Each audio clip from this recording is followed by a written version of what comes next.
Salut, c'est Elliot et on se retrouve de nouveau ce mois-ci pour un récap de mes performances mensuelles. Comme tu sais, tous les mois, je te partage mes performances. Tu peux d'ailleurs aller voir la playlist entière.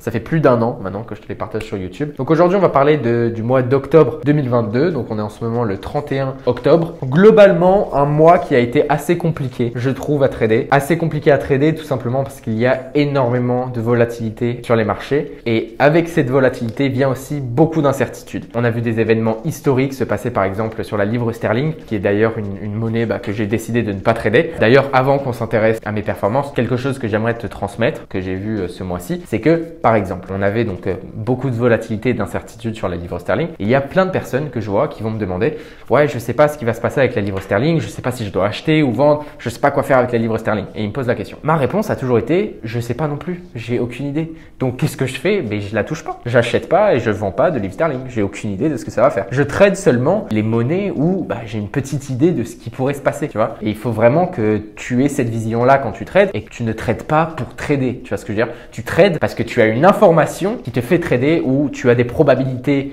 en ta faveur et tu as ce qu'on appelle un edge en trading. Donc, tu as un avantage par rapport aux autres participants du marché. Donc, bref, sur ce, allons tout de suite voir mes performances du mois d'octobre 2022.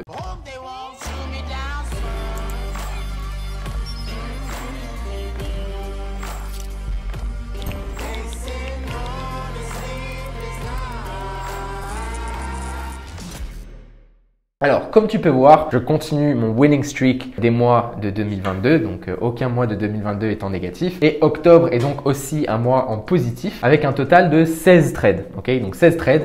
J'ai un trade qui est toujours en cours, qui est un pound dollar que j'ai pu prendre en short à 1,16,300, voilà, qui tourne très bien pour l'instant. Outre ça, dans les trades qui ont été clôturés, il y a eu 6 trades perdants et 9 trades gagnants. Ok, ma perte moyenne est à moins 1 R, donc une perte totale en gros. Et mon gain moyen est de plus 1,4 R, c'est-à-dire moins haut que d'habitude, tout simplement parce que j'ai eu pas mal de trades en break-even. Autre chose aussi à savoir sur ce mois-ci, c'est que j'ai personnellement raté pas mal d'opportunités. Honnêtement, est-ce que je m'en veux? Pas du tout, parce que ça fait partie de mon plan, ça fait partie de ma façon de trader. C'est juste que là, il se trouve que les probabilités font qu'il y a eu beaucoup d'opportunités que j'ai ratées en même temps, au lieu que ça soit un petit peu spread dans l'année. Mon drawdown maximum était de moins 2 R. Comme tu peux voir, c'était pendant cette période, d'accord? Donc j'ai perdu 2 trades à la suite. Et je finis donc le mois avec un profit total de x 6,66 mon risque, ok? Donc 6,6 R, comme tu sais, R, le facteur de risque. Donc si je risque 1000 €, je finis avec un profit de 6660 €, d'accord? Que voilà un petit peu le mois. Comme tu peux voir, ce qui me fait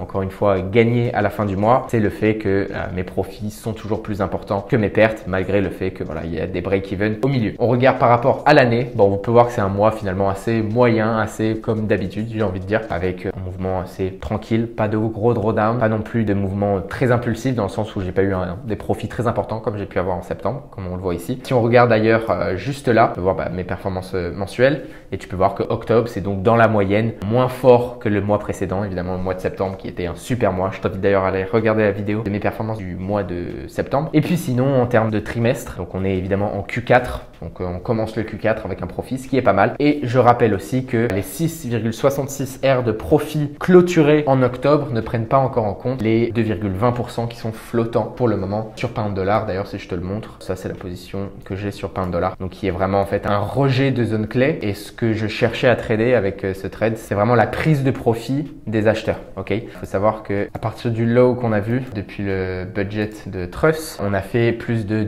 12,5%.